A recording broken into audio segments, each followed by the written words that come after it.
I'm trying to overcome the awkwardness of not knowing like what I look like in the camera or where I'm sitting exactly. So just bear with me on this. I've got some things that I want to address. Um, so I think the not the title of this, but the subject is taking every thought captive. It's something the Lord's been showing me lately, and something as I was watching some stuff on Jonathan Welton, it brought ideas to mind, and it loosened my concept of it. It was the last thing I thought about taking every thought captive. I think I watched something from Joyce Myers like months ago, and it was just about the negative part of the sinful nature or whatever. And there's a lot more to it than that, because thoughts aren't just sinful, but they're also a voice from God. So you have to know how to differentiate them. And whenever it is a voice from God, it can be not only helpful but a miracle to somebody.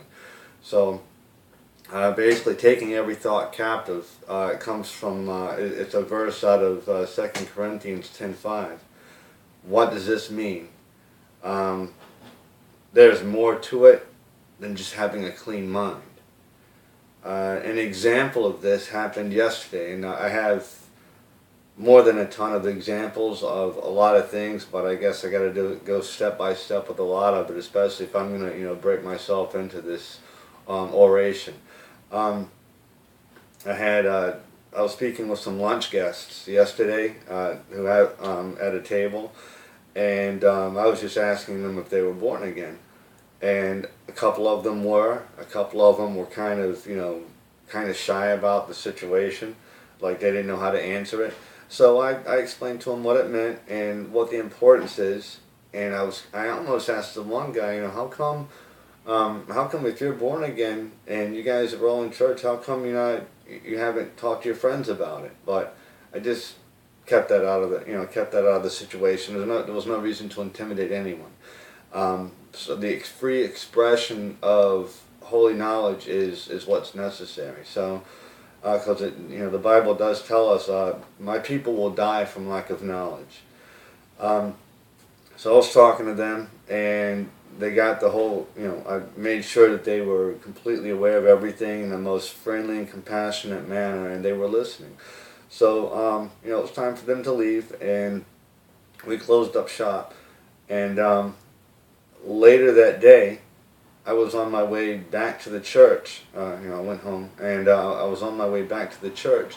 And as I'm walking, that same episode came back into my mind. It was kind of like an imagination, but it was pretty strong. And baptism is what came to mind. It was just baptism. It's like, what about this? And then I started thinking about those guys that I was talking to. I was like, I wonder if they understand the importance of that. And it went into it, and I started thinking about how would I express that? What would I say? What is the importance of it?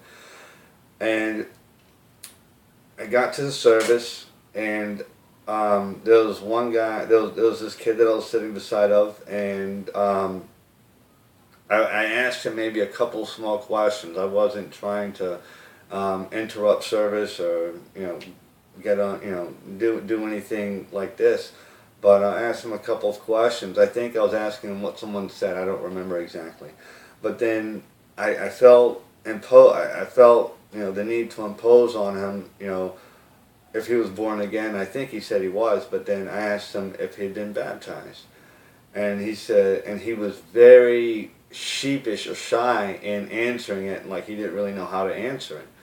I was like, oh my gosh, it just dawned on me. It's like, that's what that was about. It wasn't about those guys, it was about him, this kid here. I mean, it came not only to my mind, but my heart, like, this is the one. So I was like, oh, and then that's where take your thoughts captive came back to me, that it's a healthy thing. It's not just cleaning out, the sinful nature. So, to make a long story short, the Lord was teaching me to take certain thoughts and how to work with them. He's teaching me the difference between brainstorming and imagination and his actual voice sending a message for someone. Don't just, when thoughts come to mind, don't just play around with them like a cat and then they end up, getting lost or something. They're necessary. Lord, show me, how do I do this? What do I do with this? Is this from you? Is it meant for someone? Is it meant for me? This is how we grow in a relationship, and this is when we start seeing these situations turn into something big. Well, not only does it make us feel special, but it makes us more hungry. Like, Lord, do that again, do that again. This is awesome. Wow, God's talking to me. And when He starts using you like that, it's amazing what that'll do for your life and do for your heart.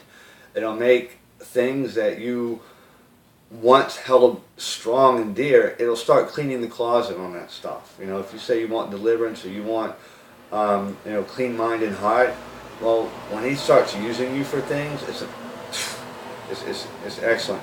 It's been going on with me for a long time. Not just this, but many things.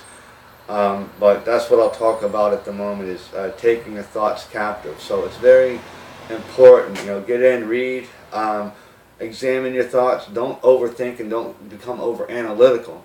But in a healthy manner. Lord, is this from you? Obviously, some of them aren't. So you gotta say, Lord, you gotta help me out here. I don't know what to do with this. Or I don't know how to take care of that. So that's that. I hope I didn't drown it out or anything. So if there's any questions, put them down and try to respond accordingly. God bless you.